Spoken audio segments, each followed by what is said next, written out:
from across the pond. The pasty, it dates back to, I think, the 1800s.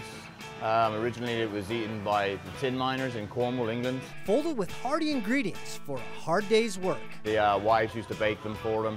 They used to take them down into the mines and heat them up on the end of their shovels. Times change, but quality is still passed on from generation to generation. I'm from Cornwall, and it's kind of like our pride, the pride of Cornwall, I guess. So I grew up on pasties. I used to go over to my grandmother's house every Friday, and she used to bake them, and then my mother would bake them on like Tuesday, I think, and then I'd have them every day at school pretty much. The pasty has been compared to the Hot Pocket. Laughably, trust me, no comparison in taste or ingredients. Which, you know, we don't really appreciate that too much. You know, it's got a lot more history than the Hot Pocket, and a lot better in quality. The Cornish Pasty Company has been folding these baked traditions for over 8 years, and business keeps rising. A menu with 40+ pasties, from the original to more modern tastes. You will find something to sink your teeth into. So the first up is the oggy, which is a traditional. It's got steak, potatoes, onions, rutabaga, and it's simply seasoned with salt and pepper, and let the vegetables and the meat kind of do their juicing and do their talking. And then we have a nice vegetarian selection.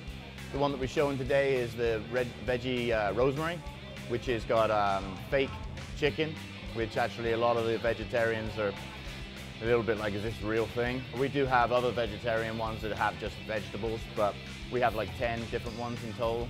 So the veggie rosemary's got roasted potatoes, the fake chicken, roasted red peppers, rosemary, and some brie. And then we have a royale with cheese, which is the burger pasty. It's got the burger patty, the fries, cheese, bacon, and mushrooms and onions. And then we have the pilgrim, which is our take on the Thanksgiving.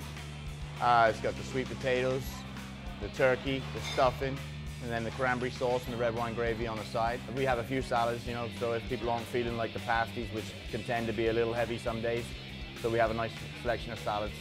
The tikka salad is marinated in Indian spices and yogurt. And then we have, for dessert, is our chocolate bread and butter pudding.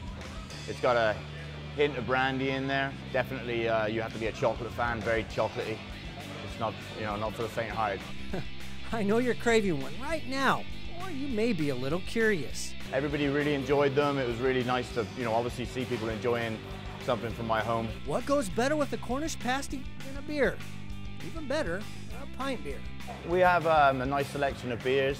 We try to stick to German, European beers, and then the microbreweries throughout the States do a really nice job, so we've got a lot of their beers as well. The tradition of the Cornish pasty is not only symbolized in the hearty ingredients that fills the bellies of the locals, it is also expressed on every wall. We don't want to be too much of like a theme pub or anything like that, but we do have pictures of the miners on the walls just to kind of put the history out there to show people where they came from, and, you know, this is basically how old it dates back. So sit back, relax, and taste the hearty tradition of the Cornish pasty.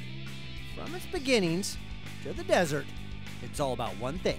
It's all about the pasty at the end of the day.